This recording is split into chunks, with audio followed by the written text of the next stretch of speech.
Hey everyone, Clarkysj here, welcome back to another video. Today I'm back, and today I'm going to be ranking all the FNAF games ranked worst to best. Now if you guys didn't see that, I've done a 5-part marathon and me completing all the FNAF games. So from FNAF 1 all the way up to Security Breach. Now I'm not going to count the mobile game as I've really not played, I'm just going to play the games that I've played, whereas the mobile game, I'm sure a lot of people are interested in it, but when it comes to like actual official games like it on PC and console, it's not really as super interesting, you know. So I have ranked all the games, and this is all just my personal opinion. I very much like all these games. I've had fun on all of them when doing my marathon, gone a lot of nostalgia back, and I've just had so much fun. And honest to God, it's again one of my favourite franchises ever since I was a kid, and now playing it again, I've actually had so much fun. So yeah, just to let you know, it's my opinion. I don't hate any of these games. Even if I rank a game that you very much like at the bottom of the list, just know that I don't hate. It's just something that either has caught my least interest, or it's just something I won't go back to and play just as much as the other games. But anyways, let's get right into the list. So coming in at the numbers 9 spot, there is 9 games in total I'll be counting here, it is FNAF 2. Now FNAF 2 was innovative. Like, we started off with FNAF 1 with doors, it was cool, and then we got a Freddy mask to wear against the old animatronics. We were facing old and new, but yet again, FNAF 2 took place before FNAF 1, so there was a lot of stuff going around within the lore and the story. And as a whole, I very much like this game, where at the start, you're looking around, you're seeing what the building's like, and that's it. My favourite thing about FNAF 1 was that as it progressed, you started off just looking around the building and looking at the cameras, and then as it goes on, you had to just look at one camera, and then in the last 2 nights, you had to start looking at 2 cameras to keep an eye on Freddy and Foxy. Whereas in FNAF 2, as the nights goes on, you just need to keep an eye on the music box and just keeping your mask on anytime an animatronic walks in the room or one's in the vent. It can be very annoying, and it doesn't give me that much interest. It doesn't like give me thinking, oh god, I need to start thinking. Like there's a lot of thinking that goes into FNAF 2 really, because like you need to think about the time of the music box, how much flashing you're shooting down the hallway, along with the lights in the vents. There's a lot to do, but as a whole, I just feel like just winding the music box just kept it away. I'm not saying this is a bad thing, it very much is. It keeps you on your toes, you know, instead of having to keep putting on the mask and flashing down the hallway. Like, I think winding the music box is a great idea.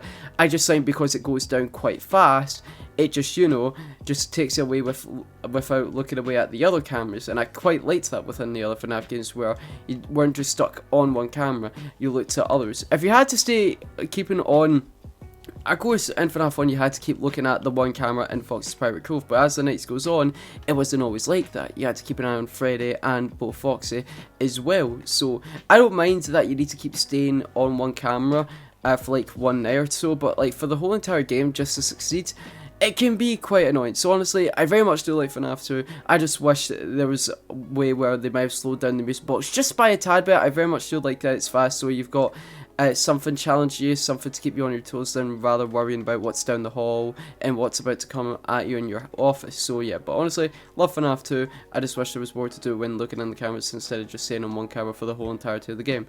But yeah, that is why FNAF 2 is coming at the number 9 spot. At the number 8 spot, now this might surprise a lot of you, but it is FNAF's sister location. Now I very much like the direction sister location was going in with FNAF and the future of FNAF as a whole, where we weren't just always looking at cameras. Again, you could do that in the bonus room, which was very cool as a secret surprise, but for the majority of the game, you were going from room to room to room to room. I very much liked the lore in this game, how there was something going on behind FNAF 4, which I very much liked, and of course the animatronics were just cool. They were very cool. I very much liked the lore of Baby Ballora. She was just an animatronic character that I felt like was just put in there. Like, there wasn't really so much backstory into her. And then of course there was a lot of stuff with Funtime Freddy, as you guys know, within the future of the games, and then Funtime Foxy. Really nothing else that it's just thrown in there, I'd say. And then you got the Biddy Babs as well, they were kind of annoying. And then of course we got the main secret character, which was Ennard, which was cool as well. But as a whole, I just felt like Sister Location was going in a good direction with the whole stuff that's not thrown in with cameras and stuff. It was just something that never caught my eye as much as the other games. Granted, when it came out and I did play it for many times, I had a lot of fun in it, and I still do till this day. I can go back to this game and have fun, but as it went on, it just got really, I want to say easy, because again, as soon as you know how the game works and you take your time, it can be fine. Of course, you can't go slow, you can't go too fast, but once you found that right pace, and granted you can find that right pace going quick when you're going through below a gallery, or when you're going through Funtime Foxes, but you just take it nice and slow. And then of course you get the little jump scare when the guy speaks over the speakers, and that can scare you a bit. And then of course along with that, it's simply just then on. The only scariest bit that I'd say is really night 4. That's a bit, I don't want to say repetitive. It is quite interesting how they went to do that, where you're constantly winding up screws, there's balloons climbing on you and stuff. That was very cool. But whereas in the other nights, all you're doing is simply just making sure the Betty Babs don't get in your room, and of course along with that, the other Funtime animatronics, you only really make contact with them when you're going through their room. I just wish there was more to do it instead of just really focusing on Baby, you know. Of course there's more to do with the animatronics in the secret room, but like, that's if you're willing to get that secret ending, you know. Like, you don't always want to do the secret ending just to face off those animatronics, you know. You just want to face them 24/7. Like, I'm fine with starting the night off with just facing one animatronic, right? That's totally fine. Whereas in the other nights, you're only facing like 1, then 2, then 1 and 2 again, then just 1. It's like, what's going on at this point? So honestly, I very much liked Sister Location, very much like the direction there was going on, but in a way I wish there was like a bunch more thrown in there from the old mechanics of the games, rather than just going in a completely new direction. That was good, but at the same time it brought some not so good stuff. But at the same time, love this game, very much like the direction it was going in. I just wish it had more stuff from the old games in here than the new. But aside from that though, love this location, and that's why it's coming in at the number 8 spot. Coming in at the number 7 spot, it is FNAF Help Wanted. Now, FNAF Help Wanted was a VR game until Future On.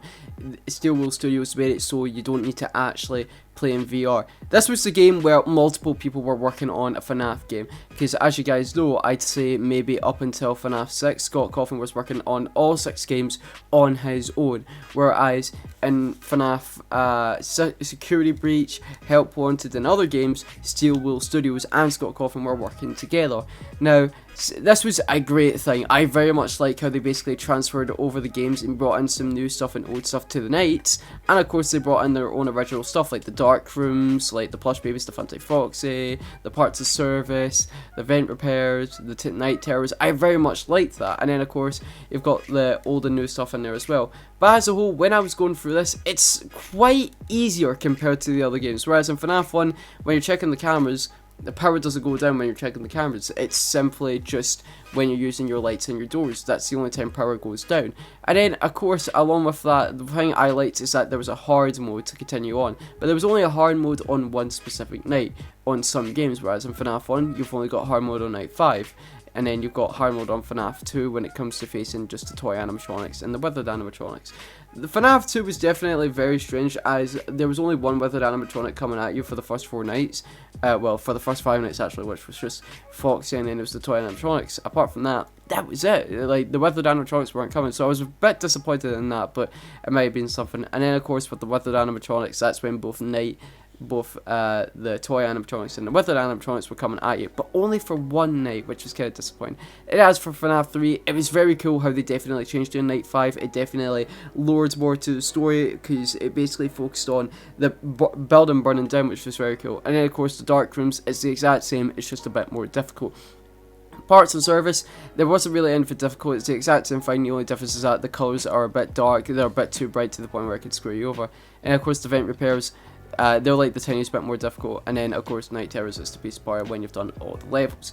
Now as a whole, I definitely had a lot of fun in this game, but there was a couple of bugs when I was playing it. For instance, let's say every time I went on Foxy, I literally had to speedrun that to the point where I crashed a couple of times. Granted, I thought that was okay, there's bugs in every game, but the fact that I crashed multiple times and it had to end up me going as super fast as I can, it got very annoying. But if I had to go down all the stages, I'd say FNAF 1 was done absolutely perfectly.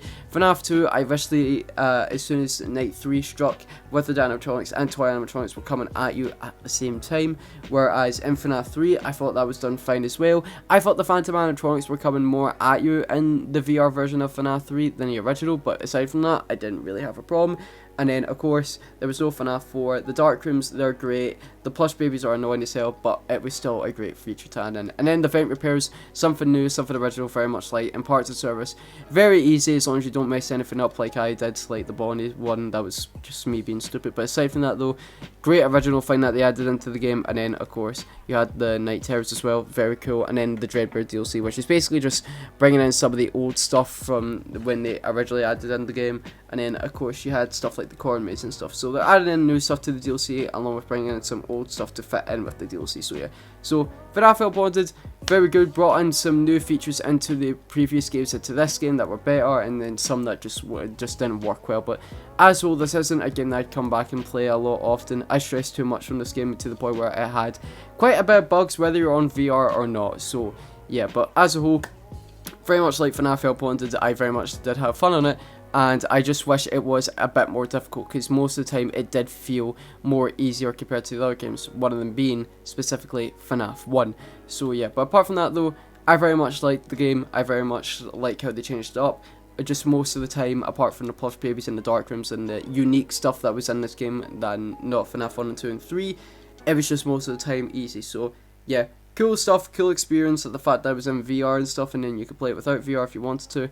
But as a whole, it just felt more easier compared to the other games. But yeah, that is why FNAF Help Wanted is coming at the number 7 spot. I'm definitely going to get slapped around for this one. Coming in at the number 6 spot, it's Ultimate Custom Night. Now, Ultimate Custom Night, amazing, right? Before anyone says anything, I don't hate the fact that it's super difficult. I like how it's super difficult. It's amazing. I like it. It's a cool ass idea. And if people are thinking, but wasn't this an add-on to FNAF 6? Well, as of right now, it was originally an add-on to FNAF 6 to the point where it's now officially became its own game, as you see right here.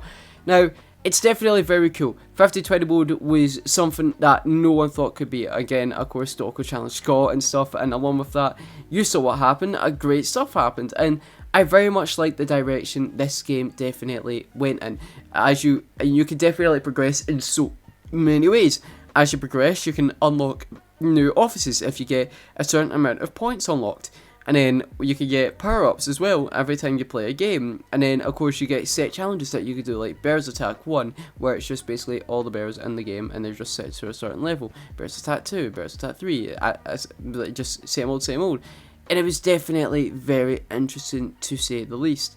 Now, as a whole, this isn't something I'm always going to go back to compared to the other games. Why? Because I just feel like, as in this game, I'm really not going to get scared because I faced all these animatronics before. And now that they're all in one game, it's not going to be something too overly difficult, you know? So, as a whole, very much like this game. It's not hard, not difficult. You can make it hard and difficult depending on what level you're doing it at. But as a whole, very much like the game. It's definitely cool. I like how you can change the offices around. And I think Scott done a great job doing this for the community.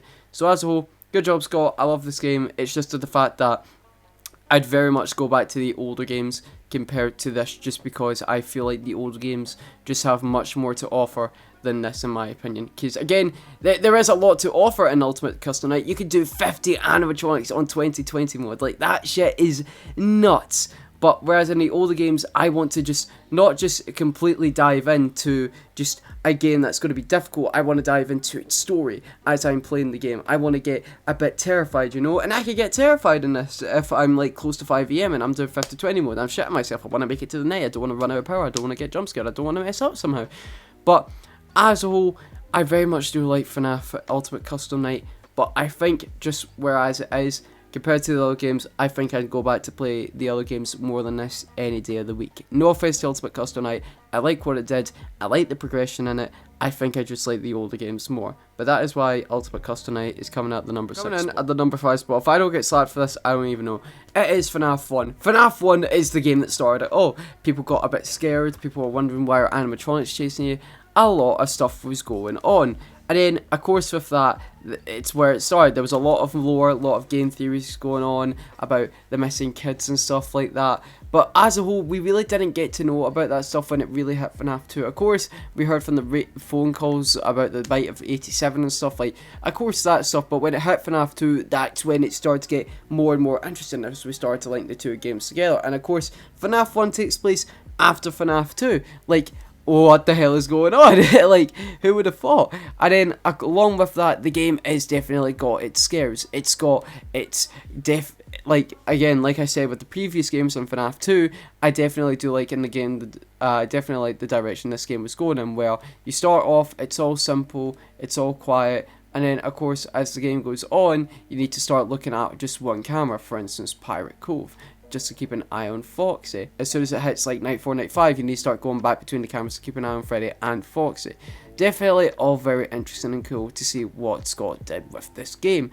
And of course, again, with the theories that went on with this game, a lot of stuff went on, and I'm very happy in the direction, like how this game was presented to us, you know, and just as a whole, how this game started and how long like FNAF 1 has went on for. It is a great bloody game, and this could just be me particularly because I haven't played FNAF in ages, and I've played Call of Duty Zombies over and over and over again to the point where I went back to an old series and I've just enjoyed it for what it is. But I've always been like that. Every time I've played Call of Duty Zombies, all of you hear me saying how much I like all the Call of Duty Zombies games. I don't hate them, I don't hate any of the maps, don't hate any of the games. I'll like ones more than others, but I don't hate any of them. I like them for what they are, and I feel the exact same with FNAF, because I feel like every single FNAF game brings something that other games don't, and that's why I love them. There'll be something that I love so much in this game than the other, you know, whether that's a bad thing or a good thing. But as a whole, FNAF 1 is where it started it all, and that's all the reason why I'm putting it at another number 5, because of nostalgia. I'm putting it here just because there's other games I like more that I found maybe a bit more terrifying, and the lore in this was interesting.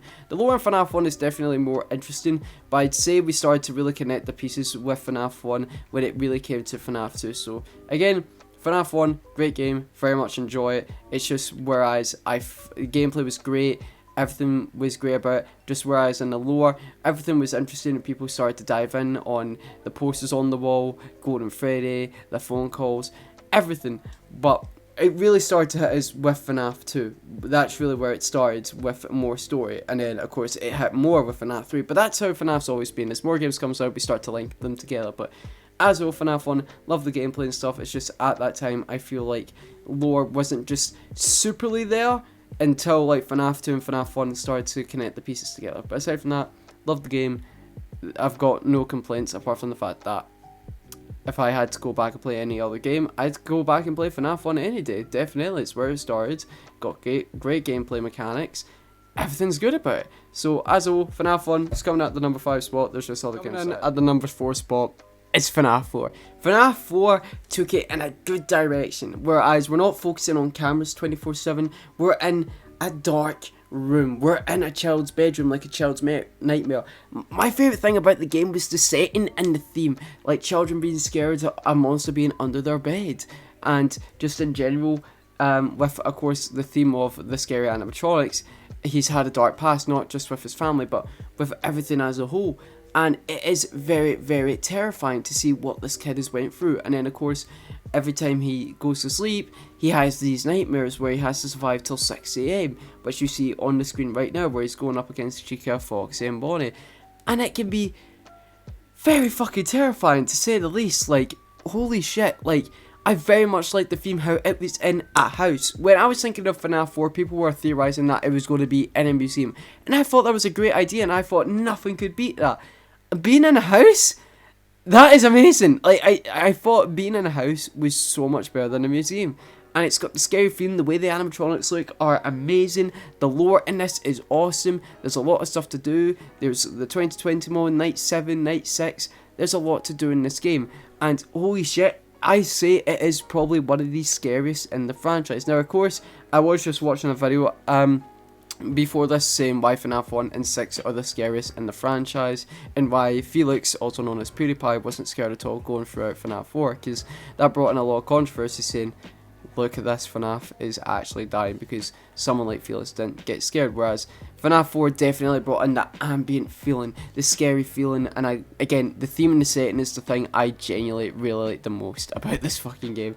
It is that great. And then of course, when you in the bedroom, it reminds you of the Office a bit. You've got the purple fan, you've got some stuff, you've got the telephone there, you've got the clock right there, and then of course it's all scary. Like, it's got like every child's nightmare combined together, like what's in the closet, what's under the bed, what's down the hallway right outside my room as it's super darkly at night.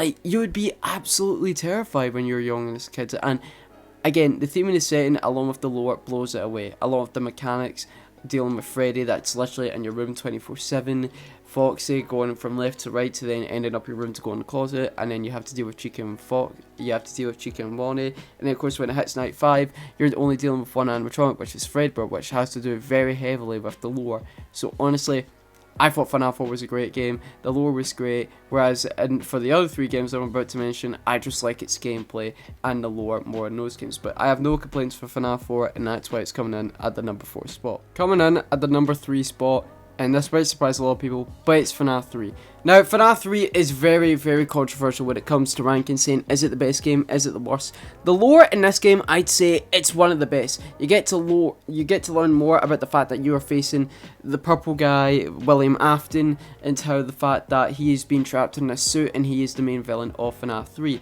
The setting and where it is placed is very cool. How they're basically putting all the mysteries of the missing kids into one theme park, a horror theme park basically, and I very much liked what they did with that.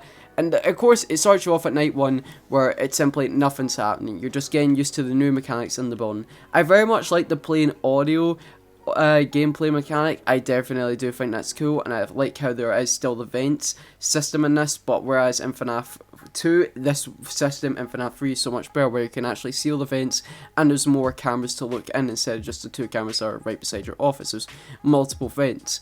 And then of course the whole thing with just facing one animatronic, I personally don't mind that really, because again, there's more problems that are on your way. They're not animatronics, they're phantoms, they're distractions. You've got Phantom Freddy, he can take care of your ventilation. Phantom Mango, he could take away your audio, and then of course with Phantom Chica, like the rest of them just take away your ventilation, and your ventilation is very, very much important. But when FNAF 3 released, I was so hyped for this game, and that was really just because FNAF was at its peak thing with FNAF 1 and 2, and then of course with FNAF 3 being launched, it was really, really, really cool. And then of course along with that, like when the 4 games were only out at that time, I still said FNAF 3 was my favourite of all time, and it still is one of my favourites. Just all in all, I very much like the direction this game went. I very much like how you can just reboot your systems. I thought, granted, it can be annoying and long, but it definitely is a cool thing to do instead of just looking at the cameras 24/7. You basically got something else to look at in your office instead of just the cameras. And then, of course, along with that, you got stuff to do as the nights and the game progresses on. You could get the good ending, or you could just play the simple Five Nights at Freddy's you all know and love and just get through the nights and get the bad ending. So as a whole, FNAF 3, again, I have no complaints because I very much like the game's lore. I very much like the mechanics. Granted, they can be annoying sometimes along with the phantoms, but as soon as you get a strategy down, you're basically good. So honestly, FNAF 3 is going into the number 3 spot. I very much like this game, and I've got no complaints. This might surprise people, this might not. People might shell on me because it's just released and it has a lot of glitches, but my second favourite FNAF game is Security Breach. FNAF Security Breach took it in a new, different direction of FNAF. You're basically in free roam. Everything is 3D. I like how they changed it up. There was a lot of stuff that was changed by development, where the security guard Vanessa and Freddy was supposed to help you, but instead Vanessa turned to be a bad guy. In the end, they decided to change her from being good to bad mid development, and then of course Freddy was the only one helping you. I very much like the way this game went, and then of course I'm going to start off with the bugs. The bugs, they can be annoying. I get it, right? The bugs in any game can be annoying, but no game is perfect. Nothing is perfect in this world. Movies, games, stories, nothing is. And then this game is literally the same thing. And along with it, I very much just had so much fun. And I think this was really just because of the fact that what I've been playing for the past year, which was in 2021, Call of Duty Zombies. When I heard Security Breach was coming out, a lot of the lads were saying, oh, Security Breach, let's see this game's going to be so hyped, because I know a lot of the lads like FNAF, and I know FNAF's still a popular game no matter if the game mechanics are going downhill or not, but as a whole, I very much did like this game, and I hopped on. I was like, you know what, I'll give this a shot. And then when I ended my first stream of it, I wanted to instantly hop right back on. That's how much fun I was having on this game. and there's a lot of lore to explore in this game. There's a lot of secret rooms, the relationship between Gregory and Freddy, why is he nice, what is going on, who is Vanny, like there's a lot of stuff to do. And of course this game's going to get more DLC and more updates as it goes on. For instance, Steel Wheel Studios is planning on fixing the bugs as of the moment I'm currently recording this video. Like they are fixing the bugs and trying to get an update out as fast as I can, but as a whole, I had so much fun in this game. I get the whole bugs and stuff, but again, I very much enjoyed myself. I had so much fun. Granted, with a side of rage, because there was some stuff that really did annoy me, but as a whole, FNAF Security Breach is genuinely one of my favourite games, and I had so much fun in this game. And I really can't wait to see what it comes next for FNAF as a whole. For all we know, this might be the last FNAF game. We don't know what's coming next, but from when I saw it on Metacritic, it actually done pretty okay. So there might be more FNAF games coming on the way after this, but as of right now, Security Breach is the main FNAF game, as we're getting DLC and updates as it goes on. And I really can't wait to see what goes on in the future with Gregory and Freddy, and maybe also we might get new characters as a whole. We don't know, but as a whole, I loved Security Breach, had so much fun on it, loved the lore, loved the direction. I just wish there was a lot of stuff that they didn't cut out to the point where there would be bugs and glitches and stuff. But again, Steel Wheel Studios is trying their best to focus on fixing the game to make it good and better. So honestly, I very much like Security Breach, and I'm not complaining at all with how it went. So Security Breach, loved the game. I get the whole bugs and glitches, but I enjoyed the game for what it is. And that is why it's coming out at the number one spot. It is FNAF Pizzeria Simulator, also known as FNAF 6. This game was definitely a big surprise, or really a shock to us. People were expecting a FNAF 6 and Scott was just trolling, but Scott announced that he was just making a mini 8-bit game, Pizzeria Simulator.